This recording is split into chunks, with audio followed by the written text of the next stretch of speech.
Topic है जैन धर्म। जैन धर्म में 24 तीर्थंकरों के बारे में कल्पसूत्र नामक पुस्तक में लिखा है। कल्पसूत्र नामक पुस्तक को भद्रबाहु ने लिखा है।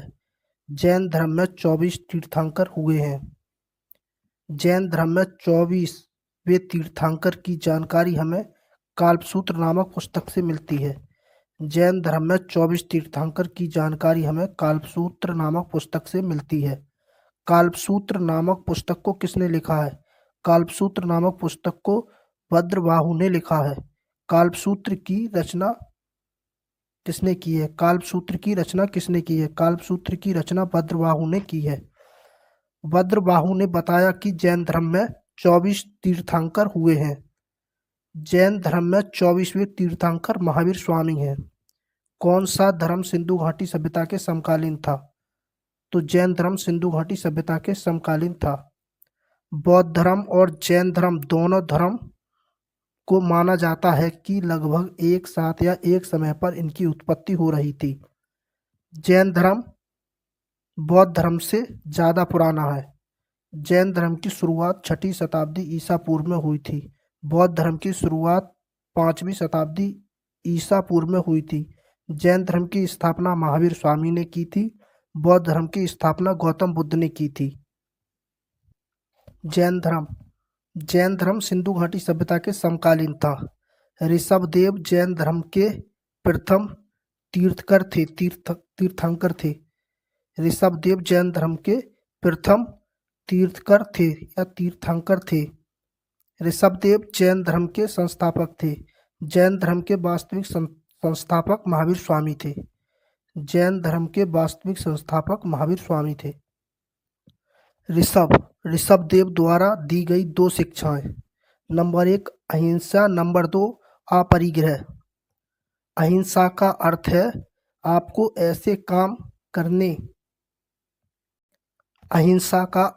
आपको ऐसे काम नहीं करने चाहिए कि जिससे किसी दूसरे को दुख हो। हिंसा से दूर रहना चाहिए।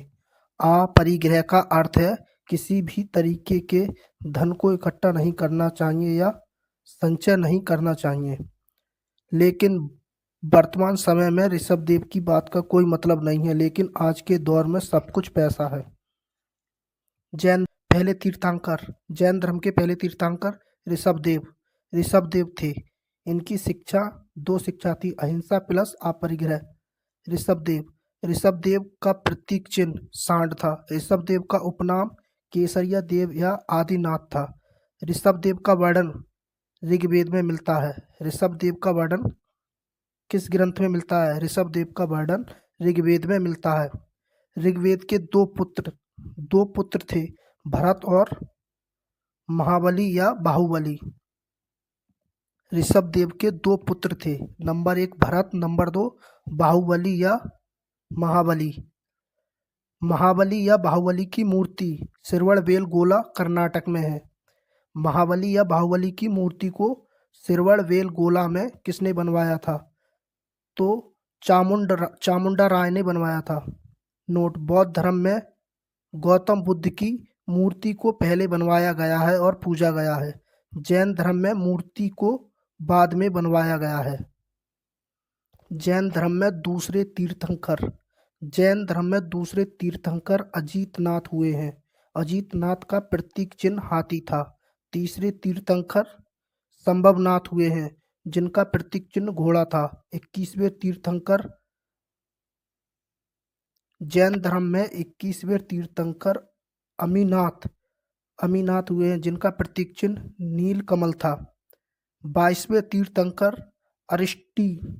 अरिष्टिनेमी या नेमिनाथ हुए हैं, जिनका प्रतीक चिन्ह शंख था। 23वें तीर्थंकर पार्श्वनाथ या निर्ग्रंथ कहा गया है। पार्श्वनाथ को निर्ग्रंथ कहा गया है, इनका प्रतीक चिन्ह सांप था। 24वें तीर्थंकर महावीर स्वामी हुए थे, जो जैन धर्म के वास्तविक संस्थापक थे। इनका प्रतीक चिन्ह शेर था।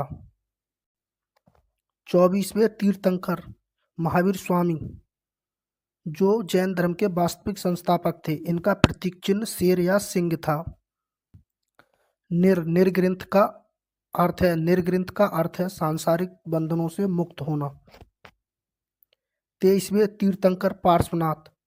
23वें तीर्थंकर पार्श्वनाथ या निर्ग्रंथ के बारे में जानकारी। पार्श्वनाथ का वंश क्या था? पार्श्वनाथ का वंश क्या था? इक्ष्वाकु वंश था। इक्ष्वाकु वंश के थे पार्श्वनाथ। पार्श्वनाथ के पिता का क्या नाम था? राजा अश्वसेन था। पार्श्वनाथ की माता का क्या नाम था? पार्श्वनाथ की माता का नाम बामा देवी था, जो कौशल नरेश। पार्श्वनाथ की माता का नाम बामा देवी था, जो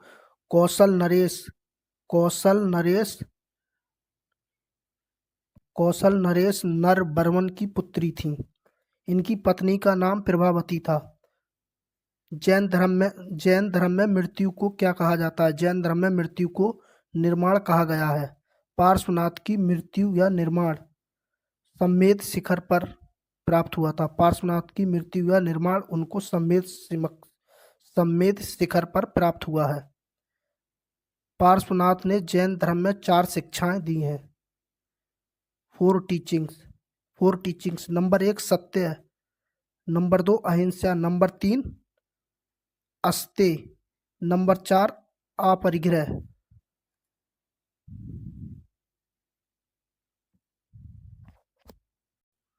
सत्य का अर्थ है सत्य बोलना, अहिंसा का अर्थ है हिंसा ना करना, अस्तेय का अर्थ है चोरी ना करना, अपरिग्रह का अर्थ है धन का संचय करना। वीडियो अच्छी लगी है तो चैनल को लाइक, शेयर और सब्सक्राइब करें और ऐसी वीडियो देखने के लिए कमेंट बॉक्स में कमेंट करें। Thank you for my watching video.